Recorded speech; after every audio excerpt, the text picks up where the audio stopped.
गुजरात से बड़ी खबर है जहां पर सिहोरी बस स्टेशन सुविधाओं से हुआ वंचित। कंकरेज तालुका का मुख्यालय सिहोरी में स्थित बस स्टैंड वर्षों पुराना है और यहां आज भी मूलभूत सुविधाओं का अभाव है। सभी सरकारी कार्यालय कांखरी तालुका के प्रसिद्ध मुख्यालय सिहोरी में स्थित है। व्यापार और वाणिज्य का विकास हुआ है। भुज के रास्ते में यात्रियों की दैनिक आमद होती है, लेकिन गांव के अंदर इस खंडहर बस स्टेशन में यात्रियों के लिए बैठने की कोई व्यवस्था नहीं है। यह खड़ा होना आवश्यक है और अब लोग इस बस स्टैंड में अपनी बाइक और अन्य वाहनों को बेतरतीब ढंग से पार्क कर रहे हैं। यहाँ तक कि बस के चालक को भी कई कठिनाइयों का सामना करना पड़ता है। एसटी प्रणाली को इस मामले के बारे में पता होना और यात्रियों की सुरक्षा के लिए उचित व्यवस्था करना आवश्यक है। देखा पूरी खबर हमारे संवाददाता वेला भाई परमार के साथ भवेश गिरी की रिपोर्ट।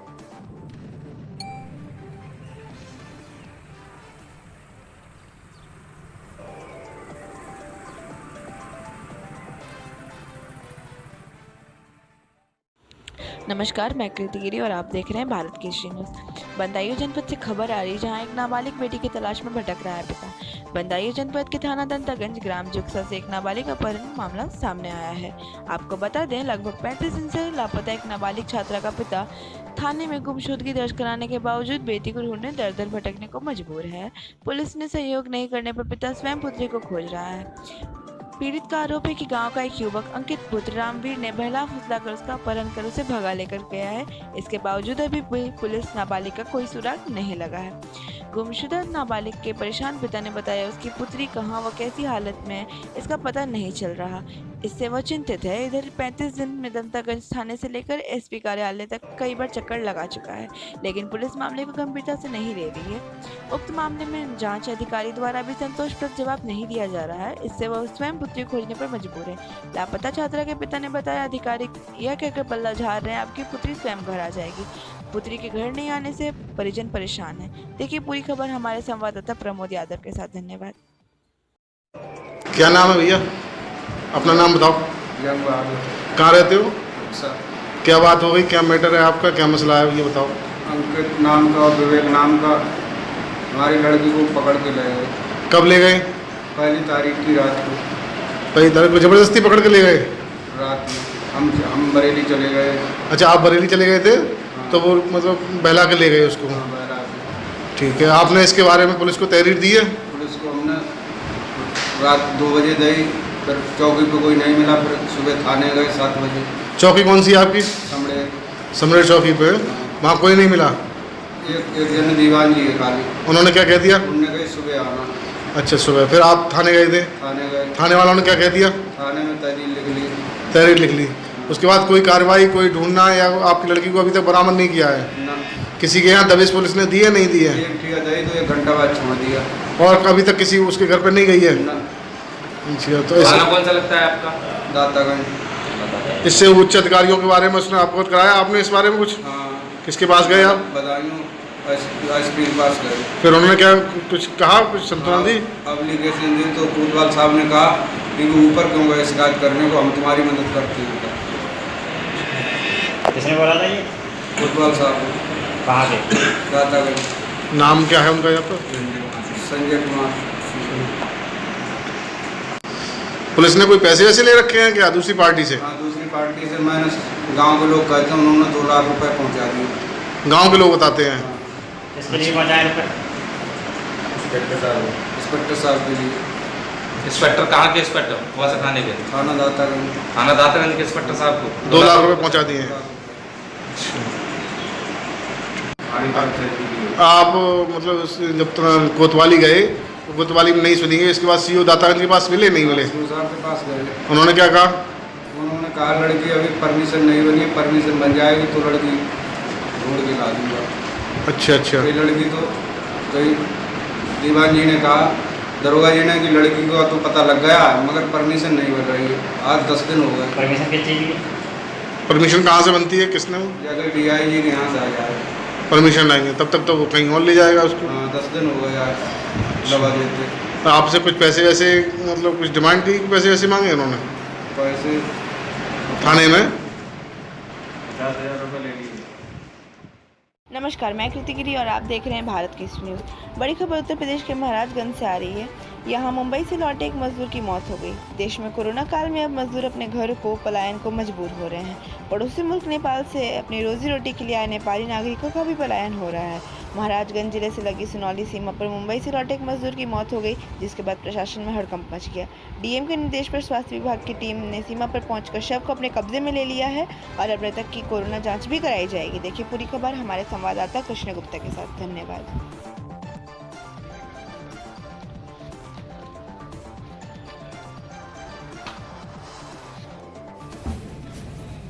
इधर साइन में इधर चैन खोलो उसका, इधर चैन।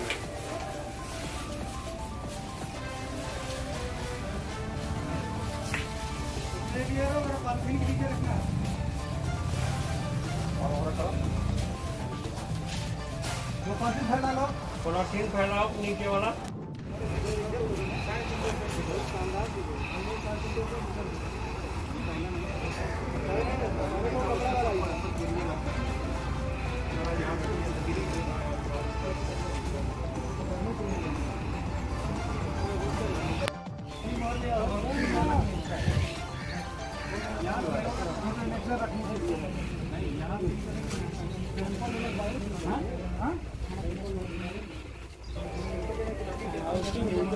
और किस तरह की दिक्कत थी भाई को तुम्हारे, कहाँ पे काम करते थे?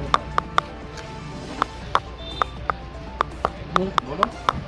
हम मुंबई से आए थे, गांव जाने के लिए आए थे। हम लोग को मालूम नहीं था कि ऐसा हो जाएगा करके, क्योंकि बीमार था वो। तो हम लोग घर लेके आए, उनके कहने से लेके आए कि ऐसी हो जाएगी करके, आप लोग को नहीं मालूम था। फिर हम लोग उधर बॉम्बे में काम करते थे तो साथ में रहते थे, तो गाड़ी में भी साथ में आए। उधर सुनौली आया, जब जाके ऐसा घटना हुआ तो इससे आगे आप क्या बोल सकते हैं। तो ये है सीमा पर पहुंचा था, कहाँ से आया था, क्या पूरा डिटेल सब क्या क्या? ये मुंबई के अंधेरी से आया था बस के माध्यम से ये सोनौली बॉर्डर तक, और सोनौली बॉर्डर के उतरने के बाद बस से ये सवेरे 4:30 बजे इसके रिश्तेदार लेके आ रहे थे, और बॉर्डर से 10 कदम पहले ही इसका मृत्यु हो गई। और इसका इलाज मुंबई के अंधेरी में 1 से 2 जून के बीच में इनका इलाज हुआ था। इसको झटका की तरह से आता था और इसको 3 इंजेक्शन भी लग रहे थे। उसके बाद ये यहाँ पर आया है। सर अब क्या कोरोना जांच इसकी होगी, क्या पूरी कार्रवाई महाराजगंज जिला प्रशासन? ये महाराजगंज पे डीएम साहब के निर्देशानुसार ये महाराजगंज ले जाया जा रहा है और इसका कोरोना टेस्ट भी होगा, और टेस्ट के बाद में इसका जैसा डिस्कस निकलेगा उसके बाद पोस्टमार्टम भी। इनके साथियों का भी होगा जो? हाँ, साथियों का भी जांच किया जाएगा।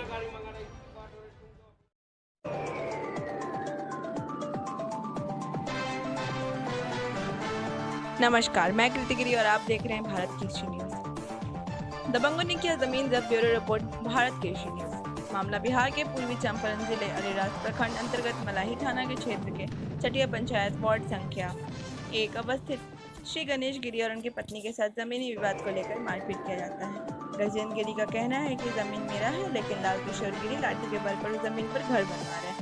मैंने मना किया तो उन्होंने अपने पूरे परिवार जगत गिरी, मनोज गिरी, मदन गिरी, राजेश गिरी, उमेश गिरी, राम बाबू गिरी, नवल गिरी, मिथिलेश गिरी और रमेश गिरी, सब लोग मुझे और मेरी पत्नी को घर में घुसकर मारने आ गए। उसके बाद मैंने थाना में आवेदन दिया तो प्रशासन ने इसकी पूछताछ की। लाल किशोर गिरी के पास कोई कागज न होने के कारण से प्रशासन ने काम पर रोक लगवा दिया। उसके बाद स्थानीय मुखिया जय नारायण ठाकुर उल्टा सीधा बात बोले और उस पर काम वापस शुरू करवा दिया। फिर थाना में जाने के बाद खबर दिया गया प्रशासन को, तो प्रशासन ये बोल रहे हैं कि हम वापस नहीं जा सकते। तो फिर सवाल ये उठता है कि बेसहारा गरीब अपने आवाज़ आखिर कब तक दबाए रहेंगे। किशोर गिरी के पास कोई प्रूफ नहीं होने के बाद भी वो आखिर काम कैसे करवा रहे हैं, आखिर इसमें दोषी कौन है? धन्यवाद। हाँ, आपका नाम क्या हुआ? सोनी देवी। आप ये बताएं जी, आपका यहाँ थाना कहाँ पड़ता है? मलाई। और आपका प्रखंड? जी, आपके साथ प्रॉब्लम क्या है? जी, प्रॉब्लम यही है कि हमारे ज़मीन पे वो सब कब्जा कर लिया है, ठीक है। जी जी।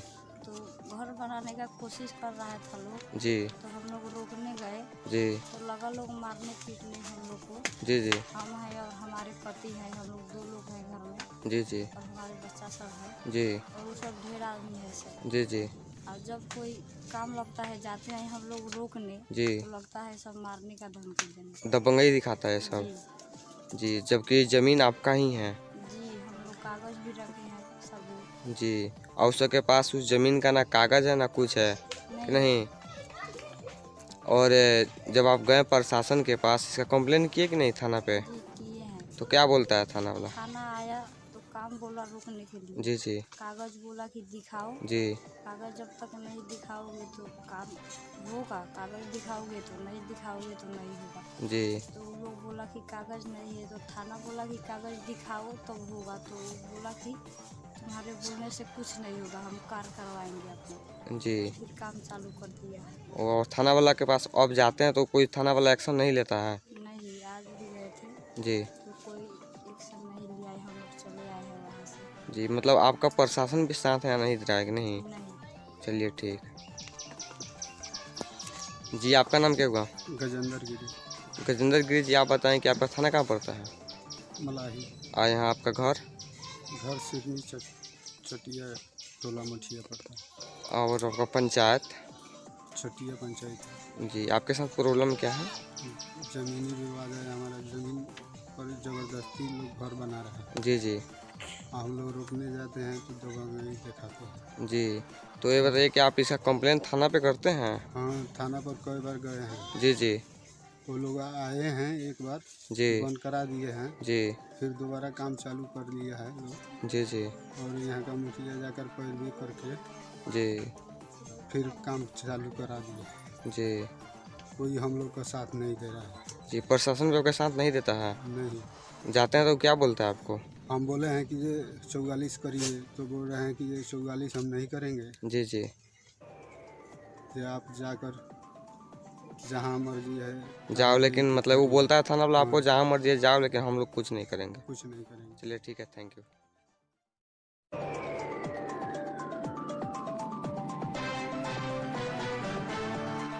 नमस्कार, मैं कृति गिरी और आप देख रहे हैं भारत केसरी न्यूज़।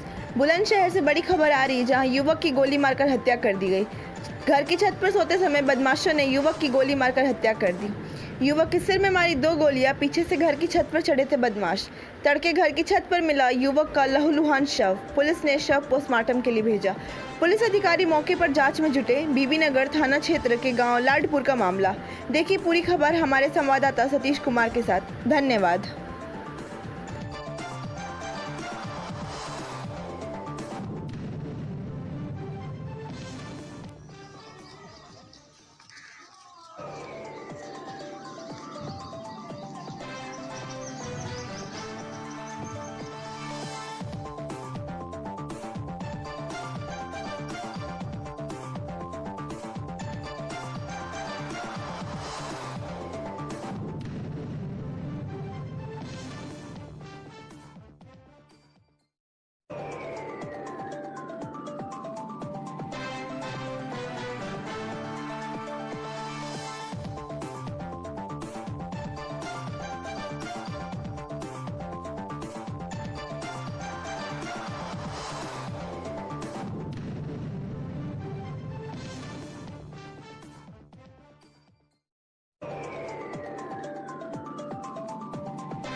नमस्कार, मैं कृति गिरी और आप देख रहे हैं भारत केसरी न्यूज़।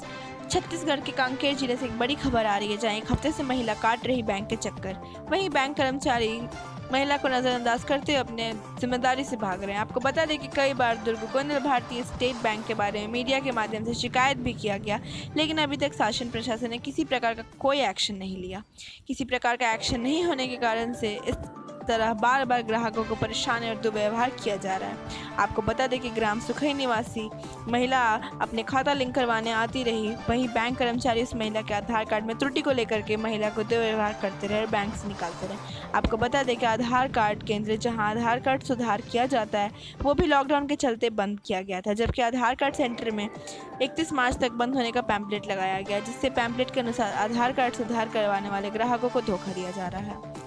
दुर्ग गोंदल ब्लॉक के ग्राम सुखई निवासी लाताबाई भारद्वाज ने बताया कि पिछले एक हफ्ते से बैंक में अपना खाता लिंक कराने के लिए चक्कर काट रहे हैं और वहीं बैंक कर्मचारी सरनेम में सुधार को लेकर के कोई ध्यान नहीं दिया जा रहा है। बैंक कर्मियों के द्वारा आधार कार्ड में सरनेम त्रुटि को लेकर के एक बार नहीं कई बार उन्हें बैंक से बाहर निकलने को कहा गया। बैंक कर्मी द्वारा आधार कार्ड केंद्र जहां आधार कार्ड सुधार का केंद्र है उसे वो भी नहीं बताया जा रहा है। आपको बता दें कि दुर्ग गोंदल भारतीय स्टेट बैंक में कर्मचारी का एक बार नहीं कई बार मीडिया और सोशल मीडिया के द्वारा शिकायत मिला, लेकिन मीडिया प्रसारित करने के बावजूद भी शासन प्रशासन द्वारा बैंक कर्मचारियों के ऊपर कोई एक्शन नहीं लिया जा रहा है। और आपको ये भी बता दें कि प्रशासन ने सोशल डिस्टेंसिंग का प्लान करने के लिए खूब जोर शोर से कहा, लेकिन दुर्ग गोंदल तहसील होने के बावजूद भी बैंक में सोशल डिस्टेंसिंग की खुलेआम धज्जियां उड़ाई जा रही है। देखिए पूरी खबर हमारे संवाददाता भानु प्रतापपुर से देवव्रत तांडिया की रिपोर्ट। धन्यवाद। क्या नाम है आपका? कहाँ से हो? कितने दिनों से आ रहे हो बैंक? 8 दिनों से। क्या बोल रहे हैं बैंक वाले आपको? यहाँ नहीं हो ऐसे कैसे आधार नहीं करेगा। अच्छा, नहीं बता रहे हैं कहाँ होगा आधार लिंक ऐसे करके? ऐसे कहीं नहीं बताइए। तो आपके आधार में त्रुटि है क्या? तो नहीं बताए यहाँ सुधरेगा ऐसे करके? नहीं, ऐसे नहीं बताइए। जहाँ आधार कार्ड सुधार होता है वहाँ सेंटर का नाम नहीं बताएं अभी तक? नहीं बताइए। और क्या बोलते हैं?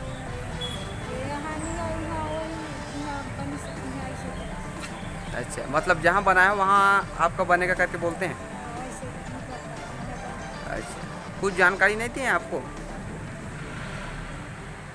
नहीं दी है? नमस्कार, मैं कृति गिरी और आप देख रहे हैं भारत केसरी न्यूज़। अभी यूपी के चंदौली से एक बड़ी खबर आ रही है, जहां विकास खंड सकलडीहा के ग्राम प्रधान के खिलाफ रोष व्याप्त करते हुए सकलडीहा विकास खंड गांव में कुछ महिलाएं ग्राम प्रधान खिलाफ विकास खंड में धरना दे रही हैं, जिनका प्रधान के ऊपर आरोप है कि खंजरा व नली की समस्याओं को लेकर जब प्रधान से बात की गई तो उन्होंने कोई बात नहीं सुनी और सेक्रेटरी से बात करने पर भी उनकी कोई मदद नहीं मिली। देखिए पूरी खबर हमारे संवाददाता मनोज गिरी के साथ। धन्यवाद। आप लोग यहाँ पर क्यों धरना दिए हैं? सर हमन धरना यही विषय में दिले जा कि हमन का नारी जौन है तो कबरवा देना ईटा प्रधान ईटा कबरवा देना, आधा तिया माटी फेंक के हमन का नारी बनावत ना हुआ, नारी ना बनौना ना खड़िंजा बिछौना, माटी आधा तिया फेंकवा के हमन का नारी वही छोड़ दिले हुआ। अब कहा था तो कहत हुआ कि हमसे उसे मतलब ना है, बजट हमारे खाता में ना है जी। नरेगो का काम कैले जा वहू में उनका कहना है कि हम बजट आई तो दे नहीं तो ना दे। और नरेगा तू काम भी कैले जा, तू नारी हमन का है वहू में वो सपना काम करौले हुआ, वही तरह आधा तिया करके छोड़ ले हुआ। इतना खाच में हमन हेल के आवत ही जा जात ही जा, जब उनके द्वारे पर जात ही जा तो उनका कहना है कि हमारे द्वार पर तो लोग का करे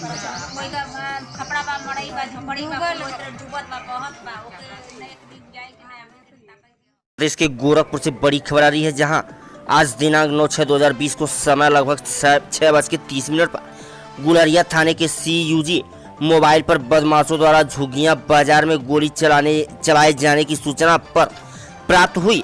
इस सूचना पर गुलरिया पुलिस तत्काल घटनास्थल के लिए रवाना होकर जरिए मोबाइल सूचना से DCR व वरिष्ठ उच्च अधिकारी गणों को अवगत कराते हुए घटनास्थल झुगिया बाजार थाना क्षेत्र के गुलरिया पहुंचे तो जानकारी हुई कि छोटू प्रजापति उर्फ आशीष प्रजापति पुत्र अच्छेलाल प्रजापति निवासी झुगिया बाजार थाना गुलरिया जनपद गोरखपुर के ऊपर बदमाशों द्वारा फायरिंग की गई। बदमाशों के भागने की दिशा में पीछा किया गया तो ज्ञात हुआ कि शाहगंज जंगल छत्र धारी थाना क्षेत्र पिपराइच में बदमाशों द्वारा दीपचंद निषाद पुत्र राम सकल उम्र 40 वर्ष, आदित्य शर्मा पुत्र राजू शर्मा उम्र 12 वर्ष, को गोली मारकर घायल किया गया। घायलों को जनता के सहयोग से पुलिस द्वारा मेडिकल कॉलेज भेजते हुए बदमाशों का पीछा किया गया। डॉक्टर द्वारा इलाज के दौरान घायलों को खतरे से बाहर बताया गया। सेमरा नंबर 1 जेमिनी पैराडाइज के पास थाना क्षेत्र गुलरिया में पुलिस व क्राइम ब्रांच स्वाट टीम ने बदमाशों की मुठभेड़ हुई जिसमें बदमाश विपिन सिंह पुत्र राजेंद्र सिंह निवासी व्यासनगर पादरी बाजार थाना शाहपुर जनपद गोरखपुर पुलिस की गोली से घायल हो गया। विपिन सिंह का आपराधिक इतिहास है तथा थाना शाहपुर का हिस्ट्री सीटर है। विपिन सिंह के साथ पास से 2 असलहे मय कारतूस भी बरामद हुआ। घटनास्थल का निरीक्षण किया जा रहा है व अन्य बदमाशों की तलाशी की जा रही है। अपराधी विपिन सिंह को मेडिकल कॉलेज गोरखपुर में भर्ती कराया गया, जहां डॉक्टरों ने उसे मेडिकल कॉलेज लखनऊ रेफर कर दिया। घटना के संबंध में मुकदमा दर्ज कर अन्य विधिक कार्रवाई की जा रही है। देखा पूरी खबर हमारे संवाददाता शाहिद खान के साथ। गोली चलने की बात है कि कुछ लोग घायल भी जी, गुलरिया थाना क्षेत्र में एक गोलीबारी की सूचना जब प्राप्त हुई तो पुलिस और एसओजी की टीम भी मौके पर पहुंची है और वहां से एक व्यक्ति घायल अवस्था में मिला जिसका नाम दीपचंद है, यहाँ मेडिकल कॉलेज में है। उसको हाथ में गोली लगी है और वो खतरे से बाहर है। साथ ही साथ एक छोटा बच्चा 8-10 साल का है जिसको गले में भी थोड़ी सी लगी है और पुलिस ने बड़ी बहादुरी से उस अपराधी की घेराबंदी करते हुए उसको गोली मार करके उसको कब्जे में किया है। और अपराधी जो है उसकी पहचान विपिन सिंह के रूप में हुई है, जो कि एक बहुत ही नोटोरियस अपराधी है और शायद रिसेंटली वो अभी जेल में से छूट के आया है और उसके पास से 2 फायर आर्म्स भी बरामद हुए हैं। पुलिस जी, जैसा कि सामने आ रहा है कि ये जो विपिन सिंह अपराधी है ये किसी और के साथ चलता है और जो व्यक्ति घायल हुआ है हालांकि उसने पहचानने से इनकार किया है। अभी मैंने खुद उसको बयान लिया तो उसने पहचानने से इनकार किया है कि किसने गोली चलाई है और साथ ही साथ उसने ये भी बताया कि वो नशे की कैसे चला रहा था, पता नहीं क्यों उसने गोलियां चलाई, किधर चलाई और लोग बहुत थे वहाँ पर, खेतों में भीड़ आ गई थी और पुलिस ने बड़ी मशक्क़त से अपराधी की घेराबंदी करके और उसको मुठभेड़ में गिरफ्तार किया है, बरामद। दिल्ली प्रदेश से बड़ी खबर है, जहां पर आर्यन सेवा संस्थान की अध्यक्षा ज्योति पांडे ने कोरोना महामारी के खिलाफ अभियान की शुरुआत किया है, जिसमें उन्होंने आज दिल्ली के सिग्नेचर वार्ड, गोंडा चौक व वजीराबाद में निःशुल्क मास्क और सैनिटाइजर का वितरण किया। साथ ही कोरोना से बचाव की जानकारी दी और ज्योति पांडे ने बताया कि हम अपने संस्था आर्यन सेवा संस्थान के माध्यम से भारत के महाराष्ट्र, पंजाब, बिहार, उत्तर प्रदेश व मध्य प्रदेश सहित कई राज्यों में भी आने वाले वक्त में हम लोगों को सहयोग देने का कार्य करते रहेंगे और कर भी रहे हैं और इसी समय विकराल रूप ले रही चुकी बीमारी को रोकने के संदर्भ में भी कार्य करेंगे। और ज्योति जी ने बताया कि ज्योति जी ने लोगों से अपील किया कि सभी लोग सोशल डिस्टेंसिंग का ध्यान दें, हाथ को धुलते रहें तथा सैनिटाइजर और मास्क का भी इस्तेमाल करें तथा इस महामारी से बचने के लिए सरकार द्वारा दिए गए दिशा निर्देशों का भी पालन करते रहें। पूरी खबर भारत केसरी न्यूज टीम के साथ।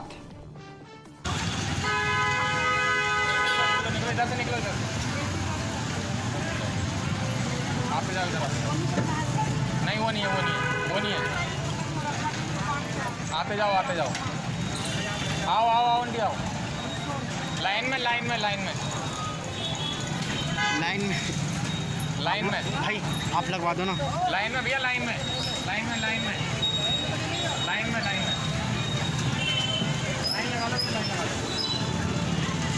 लगा लो।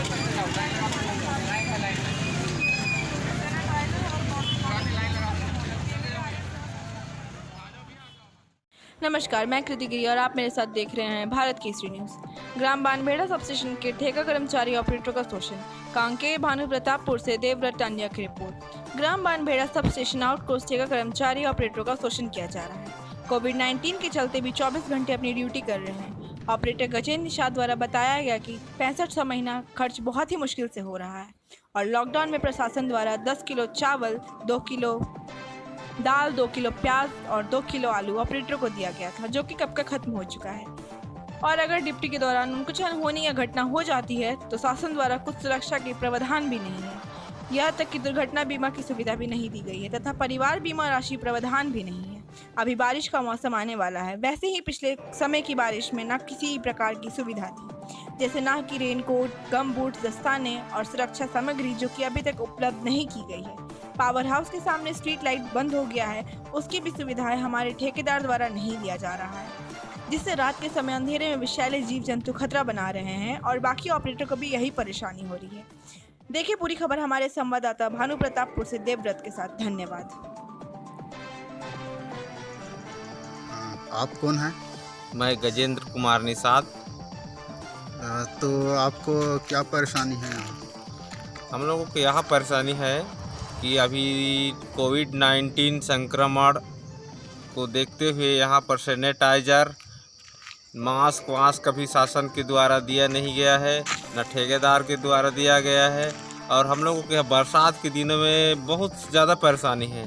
फटा हुआ दस्ताना ये देख रहे हो, और जूता भी नहीं दिया जाता है, और ना ही यार्ड में स्ट्रीट लाइट की व्यवस्था था, वो भी पूरा फ्यूज हो गया है, बंद हुआ है, उसको देखने वाला कोई नहीं है। नमस्कार, मैं कृति गिरी और आप सुन रहे हैं भारत केसरी न्यूज़। अभी यूपी के चंदौली से एक बड़ी खबर आ रही है, जहां आवंटन में हो सकता है खूनी संघर्ष। पीड़ित मांग रहे हैं इच्छा मृत्यु।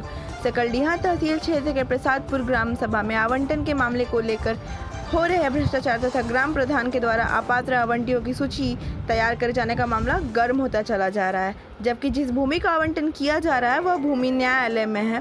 उस भूमि को लेकर कई मुकदमे विचाराधीन हैं। उसके बावजूद भी ग्राम प्रधान पंचायत चुनाव के लिए उस भूमि से कई लोगों का पैसा लेकर के आवंटन करने पर आमदा है कि इससे ग्राम सभा के कुछ परिवारों का रोज का माहौल व्याप्त है। पूरे प्रकरण को लेकर प्रसादपुर के एक पीड़ित परिवार ने इच्छा मृत्यु तथा उप जिला अधिकारी महोदय से मांग की है कि एक बार पुनः आवंटन के मामले को स्थगित करते हुए हकीकत से रूबरू होने की आवश्यकता है। देखिए पूरी खबर हमारे संवाददाता मनोज गिरी के साथ। धन्यवाद। शिक्षा के पास आई है, ये पीड़ित परिवार क्यों सरकार शिक्षा मृत्यु की मांग कर रहा है और ये किस प्रकार से प्रताड़ित हैं सर जो आपके पास आए हैं? देखिए, एक बहुत गंभीर प्रकरण है। माननीय उप जिलाधिकारी महोदय, एक मामला प्रसादपुर फूलपुर ग्राम सभा का चल रहा है, जिसमें ये प्रार्थी का परिवार जिसका खतौनी पे 2013 तक नाम था, इनका मामला न्यायालय में भी विचाराधीन है और उसके बाद राजस्व परिषद में भी विचाराधीन है। वहाँ पे अपात्र 28 में से 26 अपात्र लोगों को ग्राम प्रधान ने एक लंबी चौड़ी वसूली करके उप जिलाधिकारी महोदय को मिसगाइड करके एक प्रस्ताव तैयार करके पट्टा बनाने के लिए दे दिया है। उप जिलाधिकारी महोदय उस पूरे प्रकरण में कहीं न कहीं से पूरी तरह से उनको सच्चाई को बताया नहीं गया है, जबकि ग्राम प्रधान ने उसी गांव सभा में लगभग रोड पर के 15 बिस्सा भूमि को कब्जा करके वहां बोरिंग तक करा दी है।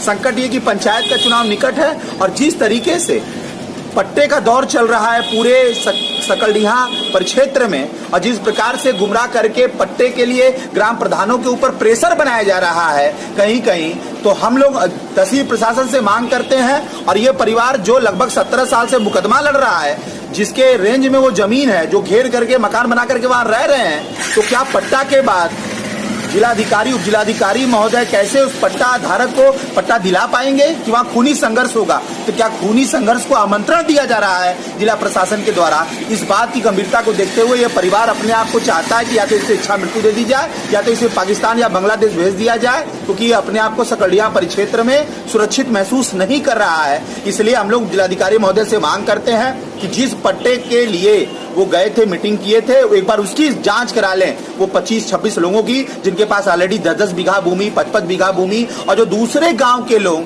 दूसरे गांव में आकर के पट्टा ले रहे हैं, इसकी भी वो जांच करा ले और आपका जो मामला न्यायालय में विचाराधीन चल रहा है उसकी गंभीरता को समझें। उत्तर प्रदेश के कानपुर से बड़ी खबर है, जहां पर विगत 5 तारीख की रात्रि 11 बजे के आसपास मुस्लिम समुदाय के लोगों द्वारा घर में घुसकर दलित युवक व उसको बचाने आई बहन के साथ की गई थी मारपीट। मुकदमा दर्ज होने के बावजूद भी आरोपियों की नहीं हुई गिरफ्तारी। दबंगों द्वारा लगातार दी जा रही थी धमकी, जिसके चलते पीड़िता अपने परिजनों के साथ सीओ ऑफिस न्याय के लिए की फरियाद। आरोपियों की गिरफ्तारी न होने के चलते पुलिस की लापरवाही हुई उजागर। थाना सट्टी क्षेत्र के सट्टी गांव का है मामला। देखा पूरी खबर हमारे संवाददाता जंग बहादुर सिंह के साथ।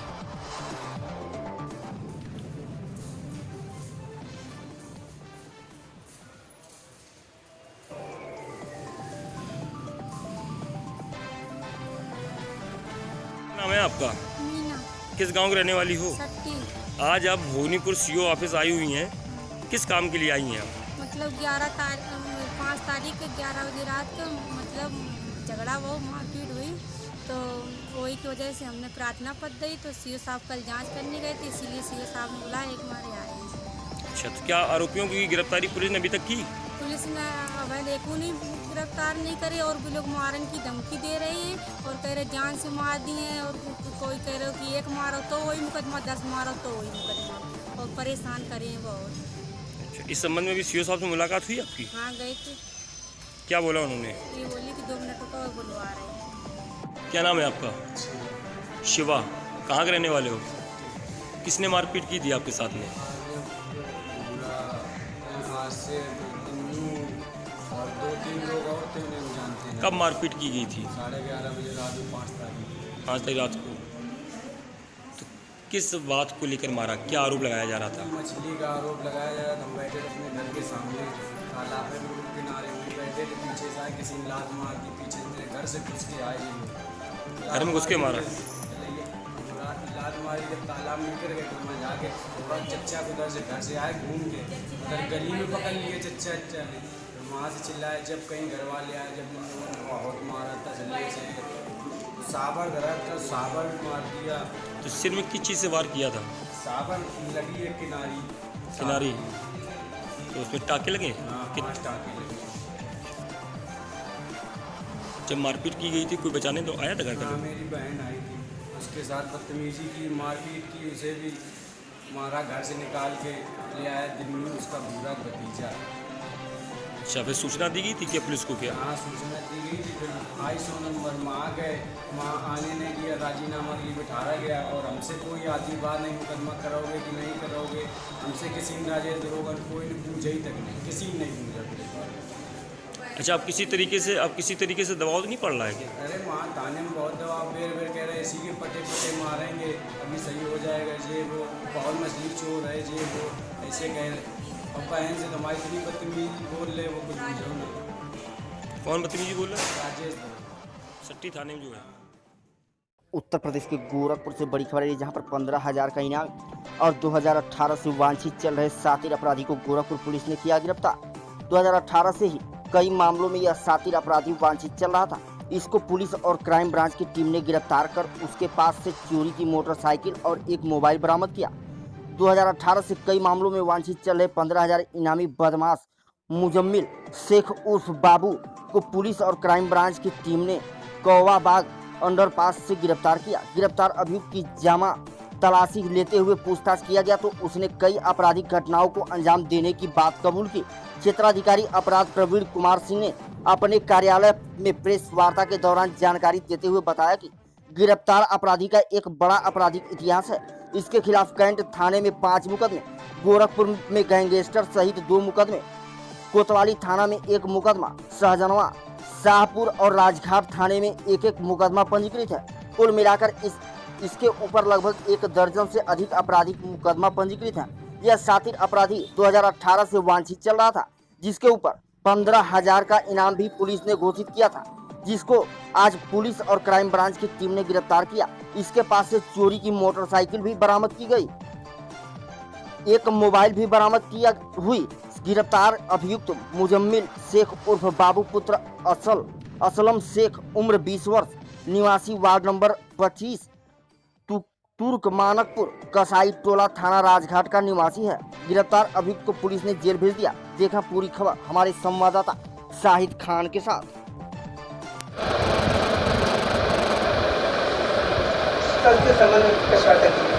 ये वरिष्ठ पुलिस अधीक्षक महोदय के निर्देशानुसार जनपद में जो वांछित इनामियां हैं उस पर क्राइम ब्रांच और स्थानीय थाने लगातार कार्य कर रहे हैं। उसी के क्रम में एसपी सिटी साहब के आदेशानुसार एक सातिर अपराधी जो कि तुर्कमानपुर थाना राजघाट अंतर्गत रहने वाला है, मुजम्मिल नाम है, इसके ऊपर 2018 से वांछित चल रहा था सहजनवा थाने से लूट और चोरी के मुकदमे में। इसके ऊपर 15,000 रुपये का इनाम भी था और इसी की कल गिरफ्तारी हुई है। मुखबिर से सूचना प्राप्त होने पर स्थानीय थाने शाहपुर पे इसे रात में चेकिंग के दौरान एक चोरी की मोटरसाइकिल और मोबाइल के साथ इसे गिरफ्तार किया गया है। अन्य आपराधिक साथियों की और आपराधिक घटनाओं की पूछताछ भी इसके साथ अभी की जा रही है। गौरतलब है कि तकरीबन 1 दर्जन से ऊपर मुकदमे इसके खिलाफ हैं। ये थाना राजघाट से भी वांछित था और थाना सहजनवा से भी वंचित।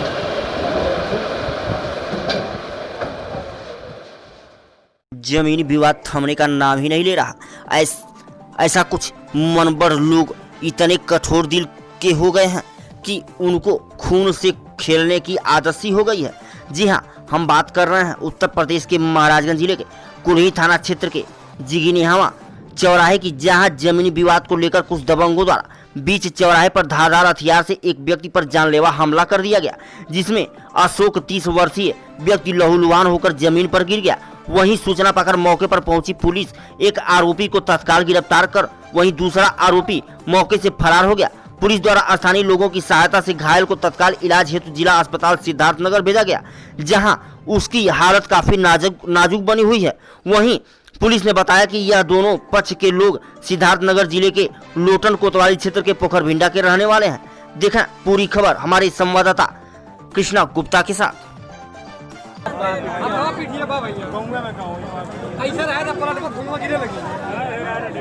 उनके घर में कहाँ गई ना वो भैया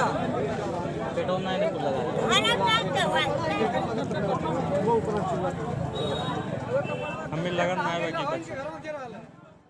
उत्तर प्रदेश के देवरिया से बड़ी खबर है, जहां पर स्वास्थ्य मंत्री जयप्रताप सिंह ने सोमवार को जिला अस्पताल का किया निरीक्षण। जिला अस्पताल के general ward, operation theatre, dialysis room का भी किया निरीक्षण। मरीजों से अस्पताल में मिल रही सुविधाओं की ली जानकारी।